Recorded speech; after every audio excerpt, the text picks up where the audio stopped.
Hello mga mamis, for today's video, another butterfly theme na cake yung gagawin ko or butterfly shape na cake. Pangalawang beses ko nang gagawin tong cake na to. Same customer din yung nag-order.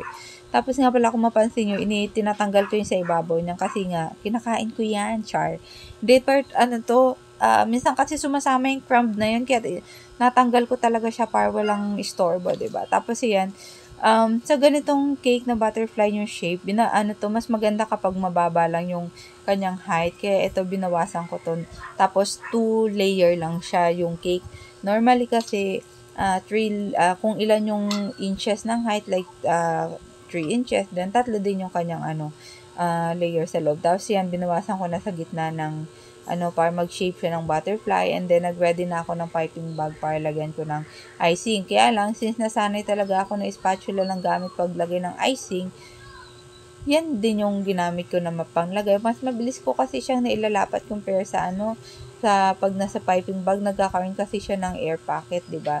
Sa dulong part na lang ng butterfly ko siya ginamitan ng piping bag. Tapos yung mga icing ngayon, pansin nyo, 'di ba?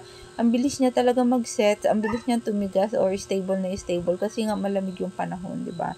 Pero pag summer na ko, good luck naman. And then ginamitan ko na lang to siya ng airbrush. Hindi ko na ginamitan ng ng may kulay na kaagad na icing kasi nga mas maganda yung ganito na airbrush mo siya. Kumbaga may effect siya sa part ng sulok-sulok, 'di ba? Pwede mo siyang lagyan ng design. Kaya lang bawal na bawal talaga or kailangan ingatan mo na masagi siya kasi nga for sure makikita kaagad yung kaluluwa niya na kulay puti. Mahirap maghabol ng kulay ganyan, 'di ba?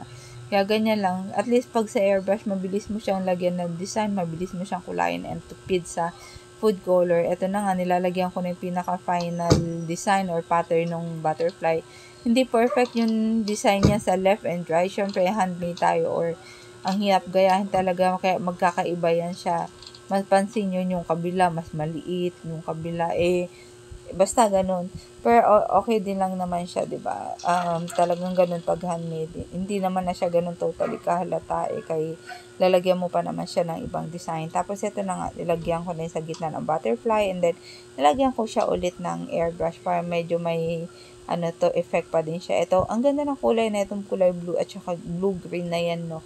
Kala mo neon siya. Tapos yan, hindi pantay yung pagkakalagay ko niyan. Halatang halata tuloy siya.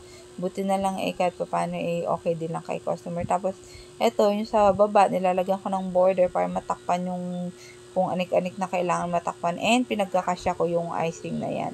Tapos, eto, nilagyan ko na nga siya ng design na white. Ganyan lang siya. Very simple lang. And then, lagyan ko din siya ng dedication. Ito nga pala yung challenge. Dito yung dedication na pagkahaba-haba. Buti na lang na pagkasya ko. Kung mapapansin nyo, nasa gitnang portion lang. Kasi nga, may kasama tong 6 na pieces ng cupcake. Diyan ko din lang ilalagay sa board.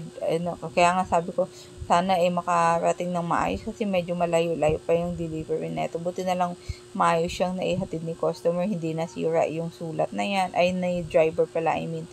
Tapos, ayan na nga, ganyan lang. Tapos yung cupcake, nalagyan ko yan ng double-sided tape sa ilalim. Kaya lang, ayan kasi metallic, 'di ba? Minsan natutuklap yung sumasama sa tape book. Kaya nga sabi ko na sana makarating na maayos. Buti na lang naingatan ni driver. Ito na yung pinaka-final outcome ninyo. Final outcome niya pala, I mean. So, yan. 'Di ba? Halata yung hindi pantay na sa butterfly na kulay blue. Pero ayos lang naman. So, yun lang. Salamat sa inyo.